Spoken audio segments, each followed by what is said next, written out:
Hello बच्चों, let's read this question. So this question says the temperature at which Celsius reading is half the Fahrenheit reading. Okay, आपको बताना है कि temperature जब आपकी Celsius reading क्या होगी फ़ारेनहाइट की हाफ होगी, तो ये बताना है। तो देखिए बच्चों, इस क्वेश्चन का की कॉन्सेप्ट ना आप टेम्परेचर स्केल लिख लीजिए। क्या लिख लीजिए?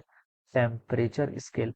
टेम्परेचर को मेजर करने की बच्चों देखिए आपकी डिफरेंट डिफरेंट स्केल्स होती हैं, और आपको सेंटीग्रेड स्केल और फ़ारेनहाइट में यहाँ पर बताना है। ठीक है बच्चों, देखिए ऐसे लिखते हैं हम इसको। पहले तो आपको लिखने का तरीका आना चाहिए, कोई भी स्केल होती है।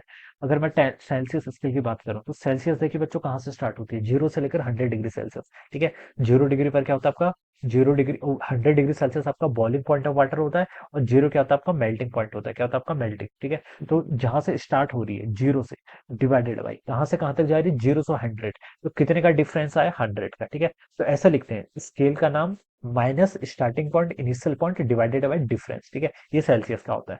फ़ारेनहाइट कहाँ से कहाँ तक जाती है, 32 से लेकर 212 तक, 32 से लेकर 212 तक। तो स्टार्ट कहाँ से हुई, 32 से, और डिफरेंस कितना है, 32 से 212, यानी कि 180 का डिफरेंस आ गया, तो 180 नीचे आ जाता है डिनोमिनेटर में। ठीक है, ऐसे लिखा जाता है किसी भी स्केल को। तो यहाँ पर C/100 हो जाता है इजिकल टू F-32 बाई कितना हो जाएगा, 180। और बच्चों देखिए, ये 20 से 9 टाइम चला जाएगा, ये 20 से आपका 5 टाइम चला जाएगा, तो अब यहाँ से लिख सकते हैं C कितना हो गया आपका, 5/9 F-32 के इक्वल।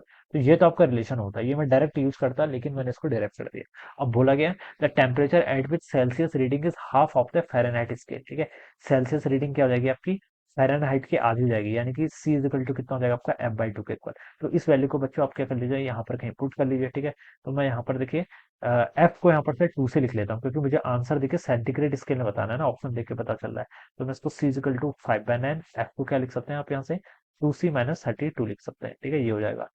अब क्या कर लीजिए, देखिए इसको आप चलिए इधर ले आइए, 9C/5 कर लीजिए, it is equal to 2C - 32। ठीक है, अब 9C/5 -2C करेंगे, ऐसा कर लीजिए ना, 2C तो ऐसे रहने दीजिए राइट साइड पे, 9C/5 को भी आप राइट साइड लेके चले जाइए। ठीक है, तो 2C माइनस ये कितना हो जाएगा आपका, 9C/5, 32 इधर आके आपका +32 हो जाएगा। अब इसको सॉल्व कर लीजिए, 2C माइनस 9C/5 कितना होगा, C/5 के इक्वल हो जाएगा। ठीक है, और यहाँ से आपका ये 32 तो है ही ऑलरेडी, तो सी की वैल्यू कितनी हो जाएगी आपकी, 130 डिग्री सेंटीग्रेड के इक्वल हो जाएगा। ठीक है, तो हम बच्चों क्या करेंगे यहाँ पर, इसको इस तरीके से आंसर सॉल्व करेंगे, तो 160 डिग्री सेंटीग्रेड यानी कि सी ऑप्शन पे गिवन है, तो answer C will be the right answer of this question. Okay, so I hope you understood this concept. All the best and thank you so